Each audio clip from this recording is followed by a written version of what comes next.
I just want to go into a little bit more detail about our plans for this property. So this is our proposed plan for trails in the property. The green are the existing trails. We had existing trails in our Zinn Park land that we've owned since 1994. And the purple are the proposed trails that we've already marked, but they actually haven't been built yet. And the hope is to create a loop trail in this whole system. So anything we do on this property is done under our conservation restriction with the town of Falmouth. The town of Falmouth, we got this great arrangement. So they gave us $250,000 and they purchased our conservation restriction. So the restriction allows us to do certain things, and it also prohibits us from doing certain things. And it also is going to protect this land in perpetuity.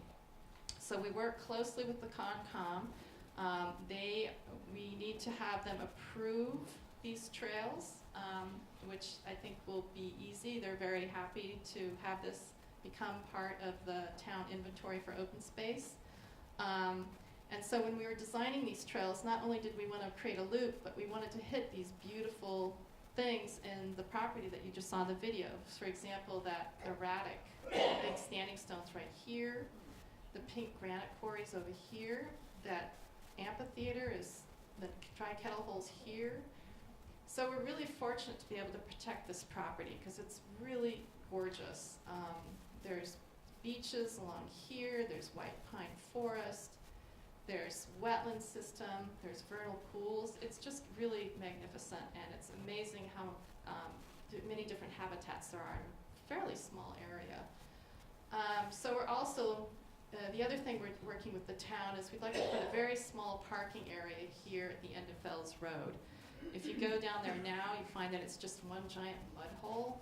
So we would like to put some kind of surface there, maybe gravel, or probably gravel, just so when people come and park, their car wouldn't just get stuck in the mud.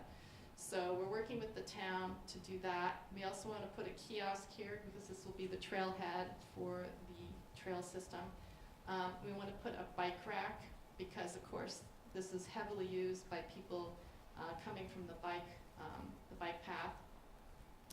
And also we want to put up some trail signs. And I thought of an additional item that we want to do that I didn't put in this list, and I thought about it when we were eating dinner tonight, was the invasive species, and you saw that in the video.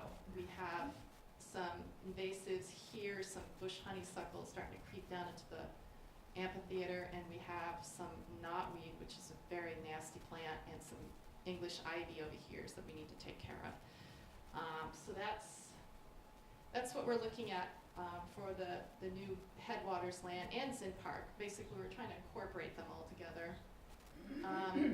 So since 2006, we've been working on removing invasive plants from along the shoreline of Oyster Pond. We've had great success on where we've been able to remove the Phragmites. These are Phragmites here. You can see this is a before and this is the after. And you can see there's a huge dramatic difference. The great thing is taking out these Phragmites, we're having all kinds of lovely natural, the native plants springing up in their place. The other reason why I wanted to show you this, we just put up this sign along the bike path. It's right in front of Oyster Pond, so I hope you've seen it. We put that up in October. And so take a look. Next time you're on the bike path, stop and take a look. And the other reason why I wanted to show this to you is we put this quick response code or QR code. So what you can do, you can download a free app on your cell phone, and then you can use it to scan that, and that will take you directly to one of our web pages on our website. And it's for people who may want to learn more about our project to remove invasive species. We want to use these when we build, when we put up signs for our new Headwaters land. They're like the newest, latest thing, and they're great because you can change them constantly. You can keep them up to date all the time. We can put pictures of the vernal pools and how they change over time in the seasons. We can put videos up, like people talking about the Falmouth pink granite, the quarry we have on our property that's associated with President Kennedy's gravesite at Arlington is actually Falmouth pink granite. So it opens up a bunch of possibilities, and we're very excited. I think it would be pretty fun to do. And this is our latest phase with our invasive plant removal. So this is the Trunk River. We're moving around the pond system and taking out Phragmites as we can get to it. And so this phase, we're working on Trunk River. So this was a year ago in August. You can see how it was just completely overgrown with Phragmites, and this is it now. It's quite dramatic. We had this, what we did is we had wonderful help from AmeriCorps. We treated the Phragmites last fall, and then in May, we had AmeriCorps come in and help us remove the dead stalks, and these giant root balls were actually growing in the river. And we knew the pond was high, and we knew that the flow wasn't as good as it should be, and the reason why is these root balls were just completely clogging it, and we really didn't know the extent of the problem until we got in there and started looking at it. And these things are huge. They're like this. And you can see the roots. I mean, the roots are like this thick around. So it was really quite a lot of work. And I can't say enough about how awesome AmeriCorps is.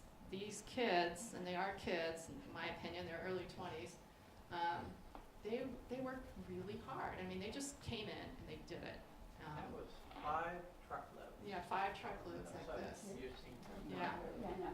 So, you know, they were great. So thanks to them, we were able to clean this area up, and the Falmouth Community Preservation Funds and the Woods Hole Foundation, who contributed funds to this project. Finally, just very quickly, OPET's involved in so many things that we decided this year we really need to look at these 4 areas and set up subcommittees. So we welcome participation from our members. You don't have to be on the board to work or volunteer on some of these subcommittees. We welcome it. It would be great, especially if you have a talent that we could use on our subcommittees. So membership, what we're looking for in membership is, so we had all these lovely significant donations that helped us purchase the land, but it's the membership fees that really sustain us day to day in our operations. So we really, really rely on those. And also, we like to think of OPET as being the voice of the pond. And the more members we have, the stronger our voice is. And that means a lot when we're working with the town, working with the Water Quality Committee, trying to get different projects done that help the pond. So it helps to have a strong membership base for our organization. Also, the other thing is the outreach. Oops, let's bring my stuff up with me. We currently put out 1 newsletter a year, and you can see these are the latest. This is the latest copy. There's more back there if you'd like to pick up a copy. We're thinking of expanding this to twice a year, so we could use some help, you know, writing the articles, taking pictures, doing the layout. That would be great. We also do an electronic newsletter. We do Facebook, and we do a website, which we desperately need to upgrade. So we'd love to have volunteers for that, and any other kind of media that is beyond me to know how to deal with. So there's probably other platforms out there that we're not part of that we should be, so we welcome help in that area. The Land Stewardship and Management Committee is what it sounds like. We're dealing with or working with decisions on the management of the new Headwaters property and the Zinn Park. It doesn't necessarily mean you have to be out there cutting logs that are falling over the walkways. But if you want to do that, that's great.